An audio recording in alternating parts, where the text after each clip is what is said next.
अगर मैं कहूं कि हजारों साल पहले इंसानों के पास ऐसा ज्ञान था जो आज भी हमारे पास नहीं है, तो क्या आप यकीन करेंगे?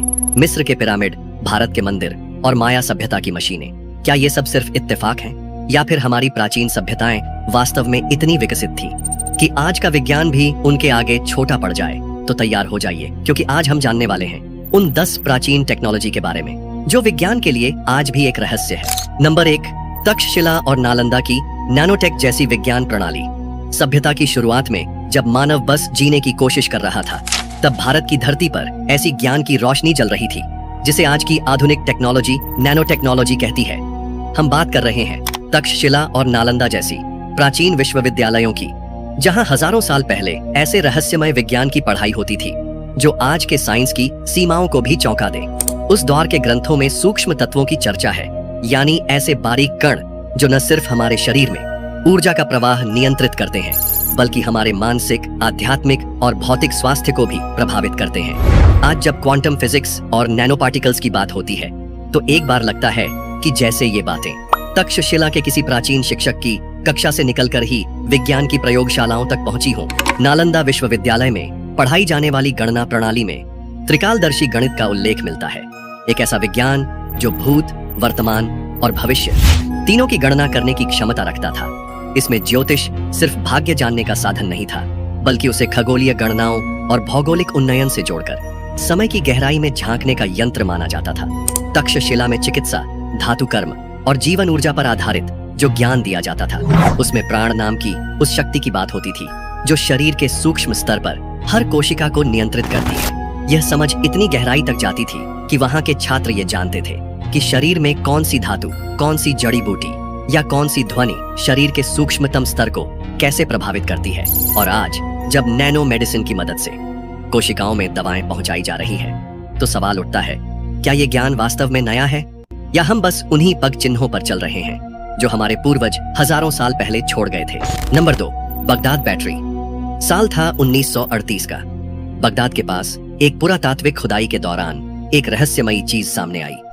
एक साधारण दिखने वाला 6 इंच लंबा मिट्टी का बर्तन, जिसे देखकर कोई नहीं कह सकता था कि इसमें कुछ असाधारण छुपा हो सकता है।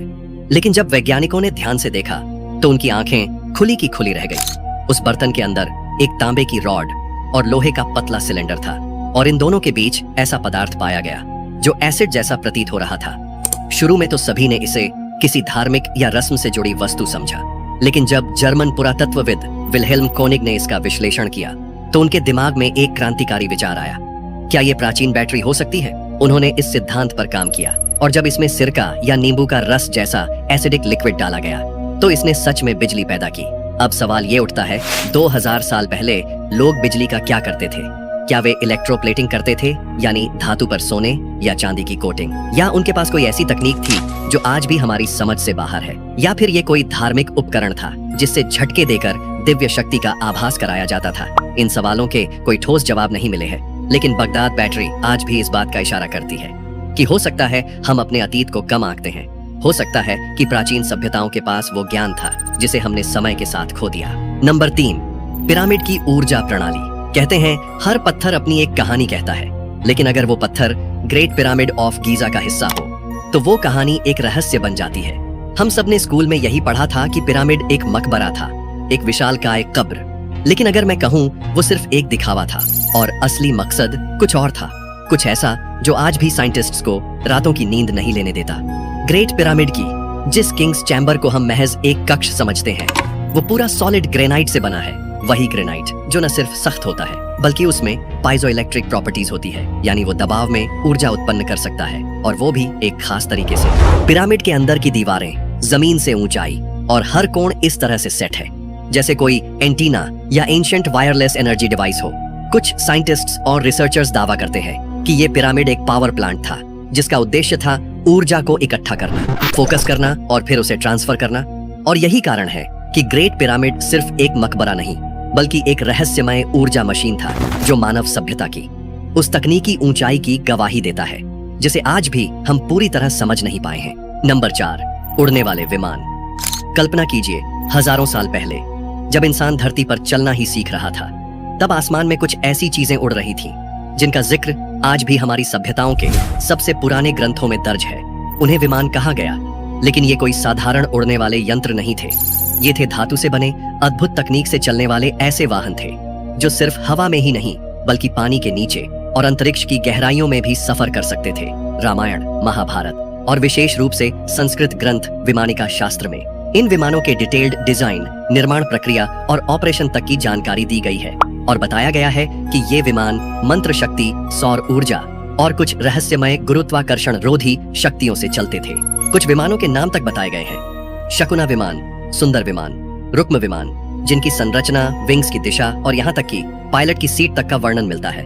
लेकिन यह सिर्फ किसी कवि की कल्पना नहीं लगती। जब 20वीं सदी में नासा के एक एरोनॉटिकल इंजीनियर ने विमानों के इन डिजाइनों को देखा तो वो चौंक गया। उन्होंने माना कि इनमें से कई स्ट्रक्चर्स एरोडायनामिक्स के मॉडर्न सिद्धांतों के साथ मेल खाते हैं, जैसे किसी ने हजारों साल पहले जेट इंजनों की शुरुआती ब्लूप्रिंट तैयार कर ली हो। इतिहासकारों के एक वर्ग का मानना है कि हो सकता है ये ज्ञान किसी प्राचीन अत्यंत विकसित सभ्यता से आया हो जो समय की रेत में कहीं खो गई। और अगर ये सच है तो क्या हो अगर उस तकनीक के कुछ अवशेष आज भी हमारे बीच छिपे हों, वो रहस्य जो हमने कभी खो दिए थे अब दोबारा हमारी पहुंच में आ सकते हैं। नंबर 5, धौलावीर के जल प्रबंधन सिस्टम।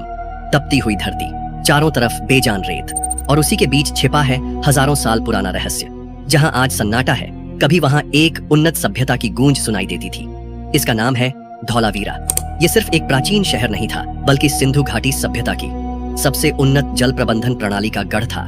जहां आज की दुनिया जल संकट से जूझ रही है, वहां यह सभ्यता वर्षा जल को सहेजने, उसे शुद्ध करने और फिर सावधानी से इस्तेमाल करने की तकनीक जानती थी, और वो भी तब जब लोहा भी ढंग से नहीं पिघलाया गया था। धौलावीरा में वर्षा के हर एक कतरे की कीमत थी। जब बादल बरसते तो खास डिजाइन किए गए पत्थरों और ढलवां रास्तों से पानी बहकर विशाल टैंकों और रिजर्वॉयर में जमा होता था। ये टैंक ऐसे ही नहीं थे, उनमें फिल्टरिंग सिस्टम था। पानी पहले मोटे पत्थरों से गुजरता, फिर रेत से, और फिर कोयले जैसी संरचनाओं से होकर एकदम साफ और पीने लायक बनता। और यही पानी गर्मियों में पूरे शहर को जीवन देता। इतना ही नहीं, इस सिस्टम में ओवरफ्लो चैनल्स भी थे, ताकि टैंक भर जाने पर अतिरिक्त पानी बर्बाद न हो। वो भी दूसरे टैंकों की ओर मोड़ा जाता था, जो कृषि या आम नागरिकों की जरूरतों के लिए इस्तेमाल होता था। इससे ये स्पष्ट होता है कि धौलावीरा सिर्फ एक शहर नहीं था, वो भविष्य की एक झलक थी। और यही सवाल आज भी गूंजता है, क्या हमें आधुनिक जल संकट से निपटने के लिए अपने अतीत में झांकना होगा? नंबर 6, प्राचीन ड्रिलिंग और कटिंग तकनीक। दुनिया ने टेक्नोलॉजी की ऊंचाइयों को अभी कुछ ही सदियों में छुआ है, लेकिन कुछ सवाल आज भी अतीत में उलझे पड़े हैं। ये बात उस समय की है जब न तो लेजर थे, न ही आधुनिक कटिंग मशीनें। फिर भी पत्थरों को ऐसे तराशा गया है जिसे देखकर आज की एडवांस टेक्नोलॉजी भी शर्मा जाए। एलोरा की गुफाएं और पेरू का प्यूमा पुंकू, ये दो स्थान आज भी वैज्ञानिकों और इंजीनियरों के लिए पहेली बने हुए हैं। यहाँ की चट्टानों में इतने सटीक कट्स हैं, मानो किसी रोबोटिक लेजर ने इन्हें तराशा हो। एलोरा में पत्थरों को न सिर्फ ऊर्ध्वाधर बल्कि क्षैतिज रूप से भी इस तरह काटा गया है कि 90 डिग्री के कोने एकदम परफेक्ट बैठते हैं। और ये कोई एक या दो पत्थर नहीं है, बल्कि पूरा मंदिर इसी तकनीक से काटा और निकाला गया है, वो भी ऊपर से नीचे की तरफ। यानी एक छोटी सी गलती और पूरा ढांचा गिर सकता था।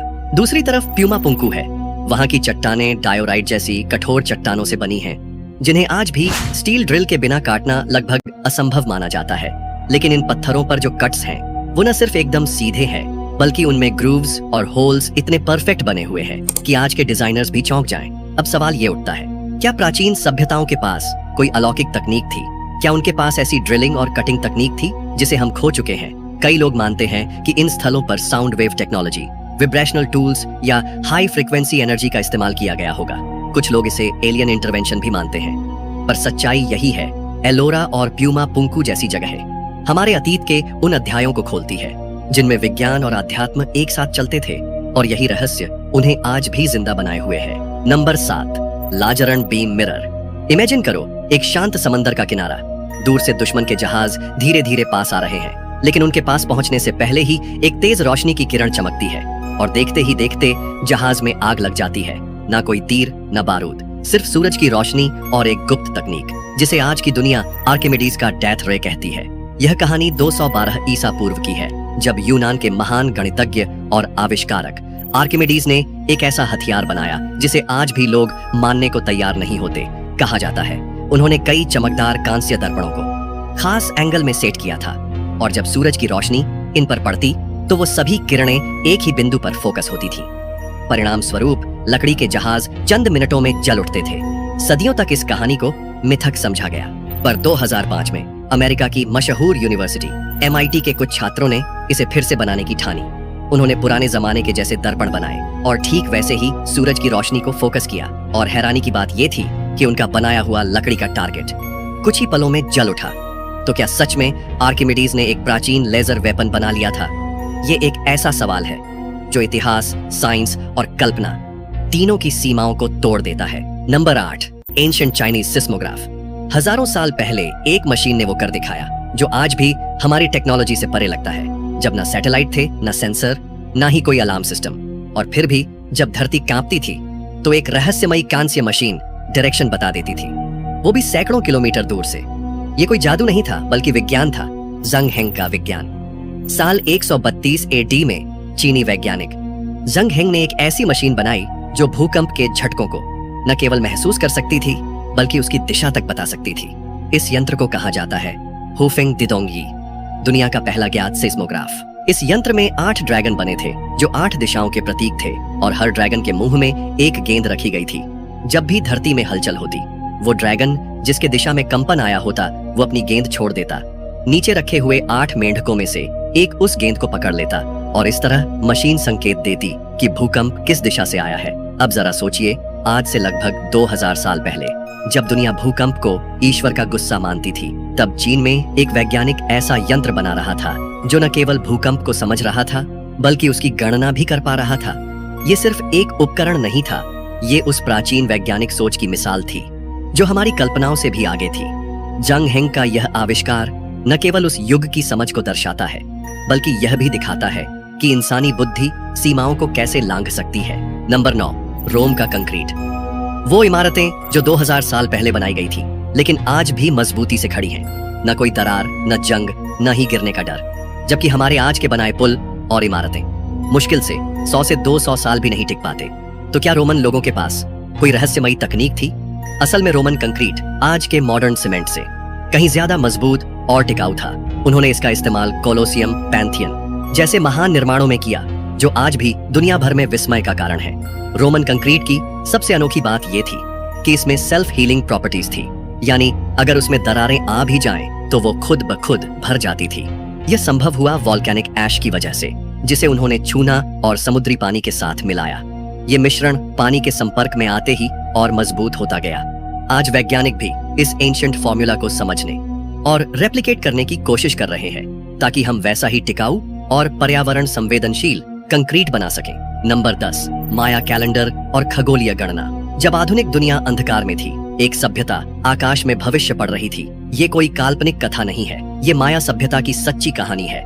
माया लोगों ने एक ऐसा कैलेंडर सिस्टम बनाया जिसे आज भी वैज्ञानिक दुनिया के सबसे सटीक कैलेंडरों में गिनते हैं। इनके पास लॉन्ग काउंट कैलेंडर था, जो सिर्फ दिन, महीना या साल नहीं, बल्कि हजारों सालों के खगोलीय चक्र को ट्रैक करता था।